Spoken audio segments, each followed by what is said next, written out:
How many different ways do these people have to piss in our faces before we finally demand justice? It's becoming pretty freaking obvious that this was a manufactured crisis designed to crash the economy, endanger people's lives, and further their agenda. Pardon my French or lack thereof. When the fuck is enough enough? I mean, really, come on here. Is it really the president's job to take care of something that we should have taken care of ourselves long ago? But instead, we piss and moan behind the scenes, twiddle our thumbs, hoping that, and maybe even praying, that someone else does something that we should have done ourselves. Here's the bitch about it, ladies and gentlemen.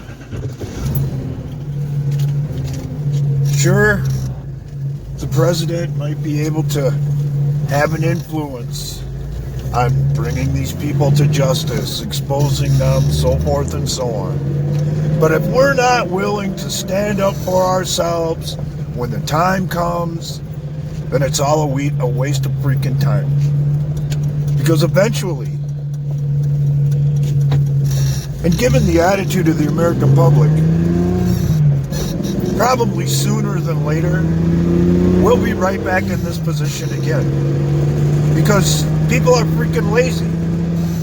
They're timid. And they don't want to get involved.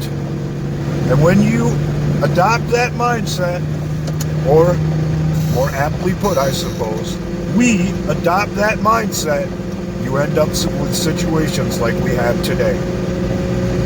And in the end, you can blame all kinds of people, because the reality of it is there's plenty of blame to go around, but it's our own damn fault, because we weren't prepared to call people out on their bullshit, because we weren't prepared to put our foot down and say enough is enough, because we weren't prepared to discuss difficult topics with our neighbors, friends, and family in order to bring all of this shit out into the open.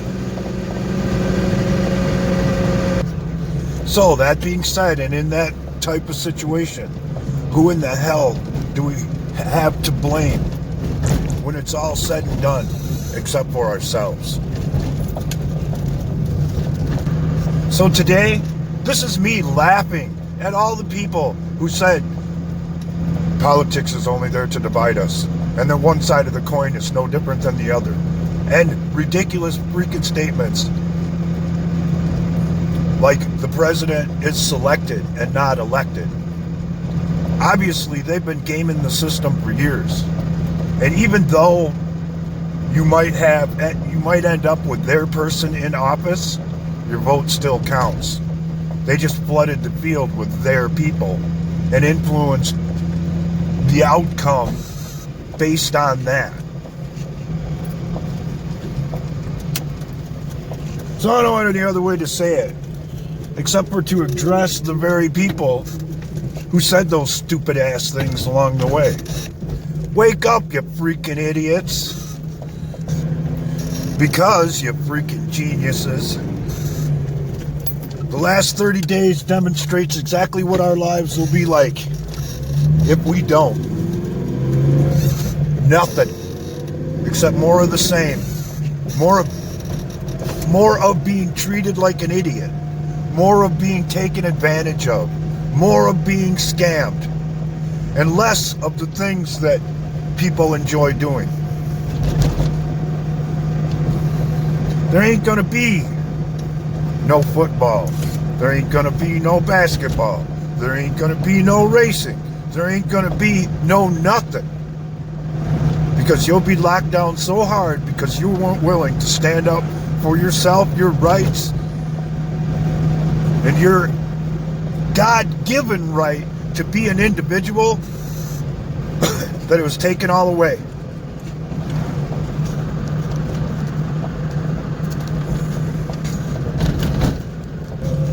There isn't a damn one of you out there that hasn't experienced a mechanical breakdown of some type or another, be it the washing machine, the microwave, your car, things to do with your house.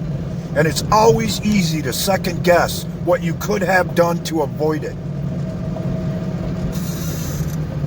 And when and if that does happen, then you have to eat the time, the expense, and the extra work that it takes to restore what you once had. So here it is, ladies and gentlemen. The message I've been trying to deliver the whole time in a nutshell. Are you prepared to put in a little bit of effort now and save what you already have, or put in a whole lot of time and effort and expense later and hope that you can restore it? Or we can do nothing and let people keep taking from us and pissing in our faces as we hope someone else comes along and handles the problem for us. Because here it is, ladies and gentlemen, and mark my words, the day is quickly approaching, if things don't change, that you won't even be able to enjoy the simple things because somebody else has already claimed ownership of it, because we weren't willing to stand up for what was ours all along.